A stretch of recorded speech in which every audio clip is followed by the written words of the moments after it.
అధికారం కోసం చంద్రబాబు పార్టీ అడ్డమైన దారులను దొక్కుతోంది. లెక్కలేనన్ని కుట్రలు కుతంత్రాలకు తెరదీస్తోంది. ఎన్నికల కమిషన్ సీరియస్ అవుతున్నా తమ దారి అడ్డదారేనంటూ వ్యవహరిస్తోంది. తాజాగా పచ్చ పార్టీకి చెందిన మాజీ మంత్రి దురాఘాతాలపై అధికార వైఎస్ఆర్ కాంగ్రెస్ పార్టీ ఎన్నికల కమిషన్కు ఫిర్యాదు చేసింది. ప్రజల ఆశీస్సులతో కాకుండా అడ్డదారిలో అధికారం కోసం అర్రులు చాసేవారని ఏమంటాం? కుట్రదారుడనే కదా. టీడీపీకి చెందిన మాజీ మంత్రి పొంగూరు నారాయణ చంద్రబాబు మాదిరి అడ్డదారుల్లో వెళ్తున్నారు. తాజాగా తన విద్యా సంస్థలకు చెందిన వారితో ప్రజల డేటాను, వ్యక్తిగత సమాచారాన్ని సేకరిస్తున్నారు. నారాయణకు 2 తెలుగు రాష్ట్రాల్లో పెద్ద ఎత్తున విద్యా సంస్థలు ఉన్నాయి. ఏపీలో దాదాపు అన్ని పట్టణాలు, నగరాల్లోనూ విద్యా సంస్థలు ఉన్నాయి.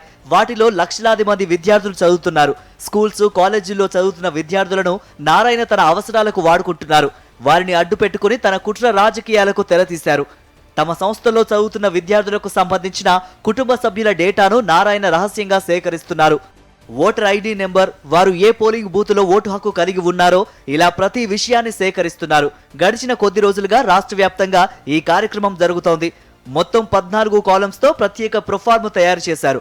దీన్ని పట్టుకొని ఆ విద్యార్థులే తమ ఇళ్లకు వెళ్లి పెద్దలతో పూరించేలా ఏర్పాటు చేశారు. కొన్ని చోట్ల ఏకంగా నారాయణ విద్యా సంస్థలో పనిచేస్తున్న ఉద్యోగులనే రంగంలోకి దింపారు. వారు ఇంటింటికి వెళ్లి విద్యార్థి కుటుంబ సభ్యుల వివరాలు సేకరిస్తున్నారు. ఇలా ఓటర్ల వ్యక్తిగత సమాచారాన్ని ప్రైవేటు వ్యక్తులు సేకరించడం అనేది చట్టరీత్యా నేరం. ప్రజా ప్రాతినిధ్య చట్టం 1951 ప్రకారం శిక్షార్హమైన తీవ్ర నేరంగా పరిగణిస్తారు. కానీ చంద్రబాబు బ్యాచ్ మాత్రం అవేమీ తమకు పట్టనట్టుగా వ్యవహరిస్తున్నారు. దీనిపై వైఎస్ఆర్సీపీ ఆధారాలతో సహా ఎన్నికల సంఘానికి ఫిర్యాదు చేసింది. ఆ పార్టీకి చెందిన జనరల్ సెక్రటరీ ఎమ్మెల్సీ లేల అప్పిరెడ్డి ఎన్నికల సంఘానికి చేసిన ఫిర్యాదులో అనేక అంశాలు ప్రస్తావించారు. నారాయణ విద్యా సంస్థల వ్యవహారాలపై పూర్తి స్థాయిలో విచారణ జరిపి కఠిన చర్యలు తీసుకోవాలని కోరారు. పోలింగ్ బూత్ నెంబర్తో సహా ఇవాళ వాళ్ళు ఇన్ఫర్మేషన్ తీసుకుంటున్నారంటే అసలు ఏమన్నా విద్యాలయానికి సంబంధించి వాళ్ళు నడుపుతున్నటువంటి కాలేజీలకు కానీ లేదా విద్యార్థుల తల్లిదండ్రులకు సంబంధించినటువంటి సమాచారం సేకరించడానికి ఈ విధమైనటువంటి ఏమైనా సంబంధం ఉందా అని నేను అడుగుతా ఉన్నా. ఏ గడ్డి తినైనా సరే ఈసారి ఎన్నికల్లో గెలవాలా, గెలవబోతే పార్టీలు మనుగడ ఉండదనే భావంతో ఇవాళ వాళ్ళు చేస్తున్నటువంటి ప్రయత్నాలను కూడా ప్రజలను కూడా నేను గమనించమని కోరుతా ఉన్నా. ఇలాంటి దారుణాలకు పాల్పడటం పచ్చమందకి ఇదేం కొత్త కాదు. గత ఎన్నికల సమయంలో సేవామిత్ర అనే యాప్ పేరుతో తమ ప్రత్యర్థుల వివరాలను సేకరించి వారి ఓట్లను తొలగించారు. ఇటీవల myDashboard.com పేరుతో ప్రత్యర్థుల ఓట్లను నమోదు చేసి వారికి తెలియకుండానే వాటిని డిలీట్ చేసే కార్యక్రమం చేపట్టారు.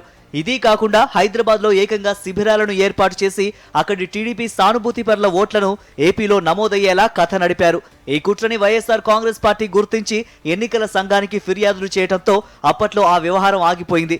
ఎన్నికలు సమీపిస్తున్న వేళ టీడీపీ నేతలు చేస్తున్న ఈ అక్రమాలపై రాష్ట్ర ప్రజలు అప్రమత్తంగా ఉండాలని వైఎస్ఆర్ కాంగ్రెస్ పార్టీ నేతలు సూచిస్తున్నారు. ప్రైవేటు వ్యక్తులకు ఎలాంటి వ్యక్తిగత సమాచారాన్ని ఇవ్వొద్దని సూచిస్తున్నారు వైఎస్ఆర్సీపీ నేతలు.